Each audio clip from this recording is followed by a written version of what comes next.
गुजरे जमाने के मशहूर अभिनेता राजकुमार का असली नाम कुलभूषण पंडित था। 8 अक्टूबर 1926 को उनका जन्म बलूचिस्तान, पाकिस्तान के लोरलाई में कश्मीरी पंडित परिवार में हुआ था। वे पुलिस सब इंस्पेक्टर की नौकरी छोड़ फिल्म इंडस्ट्री में आए थे। राजकुमार मुंबई के जिस थाने में कार्यरत थे, वहां अक्सर फिल्म उद्योग से जुड़े लोगों का आना जाना लगा रहता था। एक बार पुलिस स्टेशन में डायरेक्टर बलदेव दुबे कुछ काम से आए।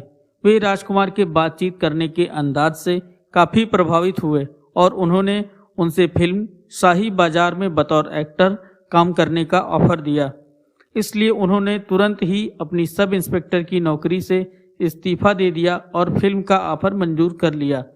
26 साल की उम्र में उनकी पहली फिल्म रंगीली 1952 में रिलीज हुई और उसके बाद मदर इंडिया, हमराज और हीर रांझा जैसी करीब 70 फिल्मों में अभिनय किया। राजकुमार की गिनती अपने समय के सुपर स्टार्स में की जाती है। उनकी एक्टिंग स्टाइल और डायलॉग डिलीवरी जितनी बेहतरीन होती थी, उतने ही इंटरेस्टिंग उनकी लाइफ के किस्से भी हैं। वे स्क्रीन पर ही नहीं, रियल लाइफ में भी बेबाकी के लिए जाने जाते थे। जानकारों का कहना है कि उनके बारे में ये फेमस था, यदि उन्हें फिल्म के डायलॉग पसंद नहीं आते तो वे कैमरे के सामने ही उसे बदल देते थे। राजकुमार और गोविंदा जंगबाज की शूटिंग कर रहे थे। बताते हैं कि गोविंदा शानदार शर्ट पहने हुए राजकुमार के साथ शूटिंग खत्म होने के बाद वक्त बिता रहे थे। तभी राजकुमार ने उनसे कहा, यार तुम्हारी शर्ट बहुत ही शानदार है। गोविंदा यह बात सुनकर बहुत खुश हुए। उन्होंने तब राजकुमार से कहा, सर आपको यह शर्ट पसंद आ रही है तो आप रख लीजिए।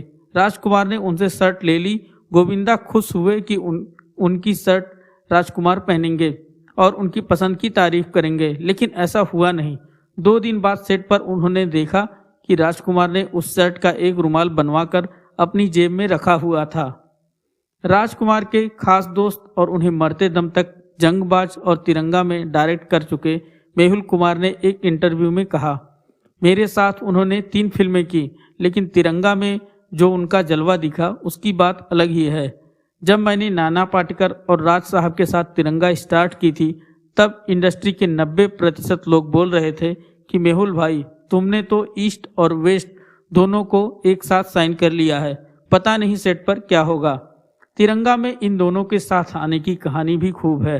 राज साहब के रौबीले और अनुशासित व्यक्तित्व की वजह से कई एक्टर उनसे दूर से ही हाथ जोड़ते थे।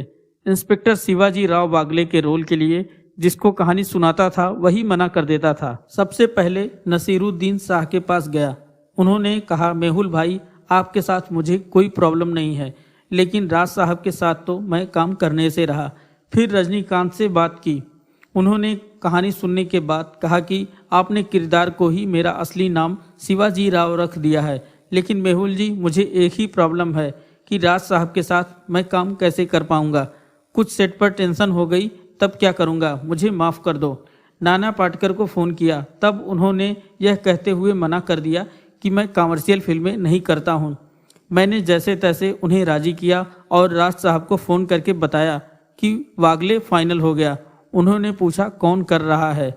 मैंने कहा नाना पाटेकर। वे कहने लगे, अरे मेहुल उसका दिमाग बहुत ही ख़राब रहता है, सुना है कि वह सेट पर गाली गलौज कर देता है।